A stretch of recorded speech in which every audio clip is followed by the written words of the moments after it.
Sud Radio, Osez entreprendre, Thomas Binet. Lancez-vous dans la grande aventure de l'entreprise, comme chaque dimanche avec Thomas Binet. On parle de quoi aujourd'hui ?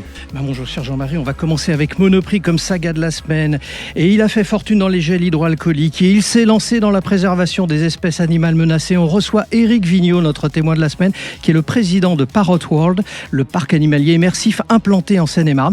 Et on terminera avec les stratégies de prix pour maximiser les profits. Comment s'y prendre ? Oui, ça c'est une bonne question, tiens. Mais avant ça, en partenariat avec le magazine Entreprendre, comme chaque dimanche, on revient sur une success story.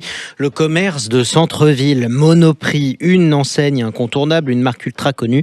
Et au fait, ça a commencé comment ? Eh bien, tout démarre en 1932, en pleine crise économique. Un homme visionnaire, Max Elbron, Monsieur Max, comme aimaient l'appeler ses employés, imagine un nouveau concept. Un magasin en ville qui propose tout le nécessaire du quotidien à petit prix. Il ouvre alors Noma, acronyme pour Nouveau magasin à Rouen. Ce sera le début de l'aventure Monoprix qui adoptera ce nom quelques mois plus tard. Alors, ce qui distingue Monoprix à l'époque, c'est l'ambition d'offrir, je cite, le meilleur au meilleur prix.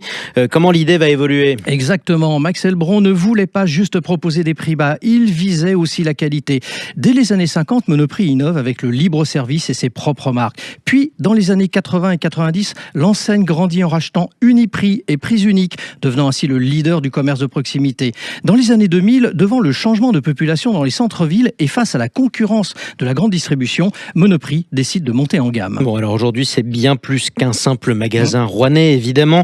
Comment l'enseigne a pu s'adapter ? Eh bien, Monoprix a toujours eu le flair pour capter les tendances. Saviez-vous qu'ils ont été les premiers à proposer des produits bio en 1990 ? Depuis, ils ont multiplié les concepts Monop Daily, Monop Beauté, Beauty en l'occurrence, sans oublier le digital avec Monoprix.fr et même un abonnement Monopflix. Monopflix, alors c'est comme Netflix, vous avez bien compris l'idée. Bref, une enseigne qui innove sans cesse pour rester au cœur du quotidien des citadins. Oui, effectivement, bon, ça a plutôt marché, faut le dire. Tout de suite, on accueille quelqu'un pour qui tout a marché aussi. On accueille votre invité, Éric Vigneault. Bienvenue sur Sud Radio. Bonjour. Vous êtes le président de Parrot World. C'est un parc animalier né de votre passion pour les perroquets à la base, d'où Parrot.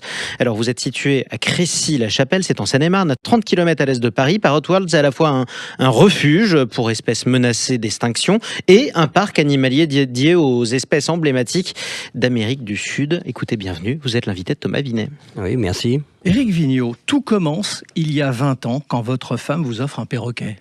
Oui, effectivement, étant amoureux des animaux, je ne voulais pas d'animaux à la maison. Et Déjà, c'est original. Oui, et puisque j'aime les animaux pour eux et pas pour moi. Et malheureusement, ma femme, en faisant des courses dans une jardinerie, a repéré un perroquet qui la reconnaissait à chaque fois et elle m'a dit je voudrais te l'offrir pour ton anniversaire. Et cette fois-ci, je me suis laissé faire. Voilà, donc c'est comme ça que je me suis retrouvé avec un perroquet à la maison il y a une vingtaine d'années. Mais on sait que les perroquets, ça n'aime pas vivre seul. Non, c'est un animal grégaire et rapidement j'en ai acheté un deuxième puisque en tant que scientifique j'ai voulu bien connaître tout sur les perroquets. J'ai vu que c'est un animal grégaire, que ça avait besoin de voler. Donc j'ai installé une volière et pris un compagnon pour ce perroquet. Alors tout le monde ne crée pas un parc animalier parce que sa femme lui offre un animal. Il n'en retire pas moins que c'est votre démarche à vous et vous allez investir 23 millions d'euros quand même dans la création de ce parc animalier immersif. Oui, effectivement, c'est ce qu'on appelle dans les écoles de commerce l'escalade dans l'engagement. Je suis parti avec un perroquet, maintenant j'en ai 300. 300. Voilà, et il y a 700 animaux dans ce parc animalier, mais qui n'est pas un parc... 8 hectares, Éric Vigneault. Oui, absolument, 8 hectares, et ce qui n'est pas un parc animalier classique, puisque j'ai voulu faire une réserve sud-américaine immersive et pédagogique. Donc il n'y a pas de spectacle... mais c'est surtout des gens qui se promènent au milieu des animaux. Très pédagogique en soi. Ouais, absolument. Voilà. Alors, vous ouvrez quand même le 15 août 2020, on se souvient de l'époque, et vous devez fermer donc le 15 octobre de la même année. Le démarrage est financièrement très complexe, pour pas dire catastrophique. Ah oui, ça a été catastrophique, mais en tant que visionnaire, j'avais un petit peu anticipé. Et j'avais pas tout investi, mais ça m'a un petit peu séché mes réserves pour combler un petit peu cette fermeture qui était complètement injustifiée, puisque mon expertise c'était la microbiologie, la virologie par voie aérienne. Donc j'étais scandalisé d'être obligé de fermer, alors qu'on était en plein air et que j'avais mis du gel hydroalcoolique partout, quoi. Oui, forcément. Bon. Vous avez 350 oiseaux quand même tropicaux en vol libre dans une volière géante, une des plus grandes d'Europe. Votre parc se veut être vertueux au niveau de l'environnement. C'est vraiment votre démarche d'accompagnement? Oui, effectivement, parce que premièrement, j'ai voulu donner de la liberté à des animaux qui étaient renfermés dans des refuges. Donc ça, c'est le côté vertueux, parce que je n'aime pas voir des animaux enfermés. Et il y a un autre groupe d'animaux, ce sont des animaux en voie de disparition.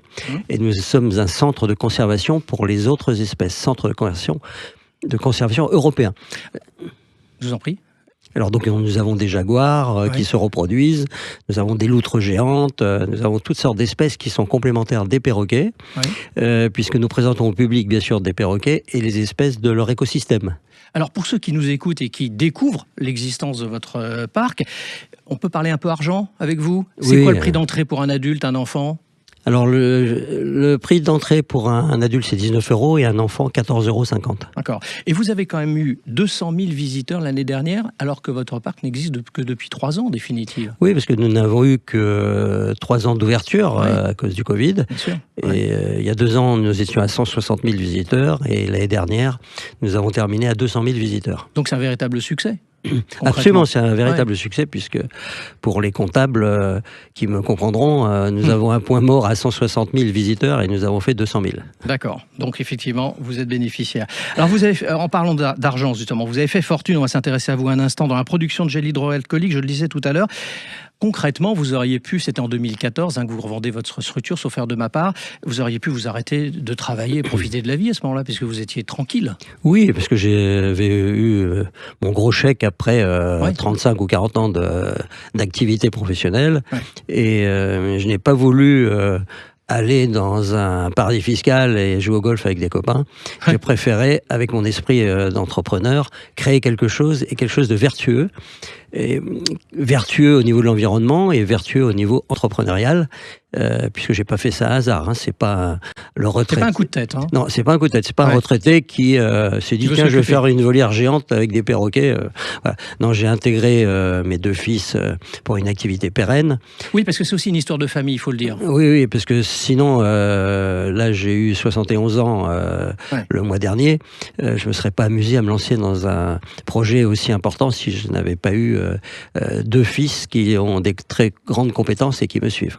Alors, vous dites souvent, le plaisir, on s'en lasse, le bonheur, on ne s'en lasse pas. Donc, vous considérez que c'est des années bonheur pour vous, c'est-à-dire que toute cette démarche de partir du gel hydroalcoolique, pour être très concret, vous l'avez dit, 30 ans, 40 ans de votre vie professionnelle, et partir là-dessus, vous êtes passé dans la phase bonheur. Oui, absolument. Alors c'est intéressant parce que il y avait un groupe d'étudiants d'une business school anglaise qui me posait des questions sur ma reconversion, et il y en a un qui m'a dit quand est-ce que vous allez prendre votre retraite? Et je leur ai dit I am retired. Je suis retraité. Tout le monde a éclaté de rire parce que pour moi c'est pas du travail, c'est du bonheur. Je suis avec des animaux qu'on viendrait, qui me reconnaissent, qui me suivent. Je travaille avec mes enfants, c'est du bonheur. Et vous continuez à investir dessus? Et je continue à investir. Oui, parce que vous le développez, le parc. Oui, on investit tous les ans entre 500 et 600 000 € de nouvelles activités. Merci à vous, Éric Vigneault. Et puis on peut rappeler d'ailleurs pour ceux qui nous écoutent sur le 99.9 FM, notamment en Ile-de-France, comment on se rend à Parrot World? La direction, par exemple, les jours d'ouverture? C'est ouvert tous les jours, puisque c'est du loisir. Nous avons fermé juste un mois, là, au mois de janvier. Et c'est l'autoroute A4, il y a une sortie Crécy-la-Chapelle, juste après le péage. C'est très facile à trouver. Dans l'est de Paris, en Seine-et-Marne. Merci beaucoup, Éric Vigneaux, d'être passé du côté d'Oser Entreprendre. Tout de suite, on explique quelque chose. Bruno, le spécialiste des fournitures et de l'équipement pour les professionnels, présente Sud Radio, Oser Entreprendre, Thomas Binet. Allez, on va parler tout de suite de stratégie de prix pour maximiser les profits. Thomas, fixer un prix, c'est une vraie stratégie. Trop bas, on perd de l'argent. Trop haut, on fait fuir tout le monde. Comment on trouve l'équilibre? Il faut comprendre que le prix, c'est pas juste une question de coût qu'on additionne. C'est aussi une question de valeur perçue. Prenons un exemple très concret. Un entrepreneur lance une gamme de montres haut de gamme. Il fixe un prix de 500 €, par exemple. Mais les clients potentiels hésitent, trouvant ça trop abordable pour du vrai luxe. Il décide alors de doubler son prix et ses ventes augmentent sans changer pour autant le produit. Parce que dans certains secteurs, un prix plus élevé renforce l'image de prestige. Donc un prix plus cher, parfois ça fonctionne mieux. Eh oui, mais ça dépend du marché. Certains produits suivent une stratégie de pénétration de marché, comme on l'appelle, avec un prix bas au début pour attirer un maximum de clients avant d'augmenter progressivement. D'autres optent pour ce qu'on appelle la stratégie d'écrémage. Comme dans la technique, la tech, on démarre avec un prix élevé pour les early adopters ou les premiers utilisateurs, puis on baisse pour toucher un public plus large. Ça paraît logique aussi. Et pour les secteurs où les prix fluctuent beaucoup, comme l'aérien par exemple ou le commerce sur Internet. Eh bien là, on parle de pricing ou tarification dynamique. Les prix évoluent en fonction de la demande, du moment, de la journée, de l'urgence d'achat. C'est ce que font les compagnies aériennes ou les plateformes de réservation d'hôtels. L'idée est d'optimiser les marges en temps réel. Mais quelle que soit la stratégie, le bon prix, c'est celui que le client est prêt à payer. Ne l'oublions pas. Ça paraît logique. Merci beaucoup Thomas Binet. Restez dans les parages. On vous retrouve dans un instant. On va placer tout cet argent. On le place dans quoi ? Eh bien, on va se poser la question de savoir comment bien investir en locatif grâce à son livret A. Sud Radio, Osez entreprendre, Thomas Binet.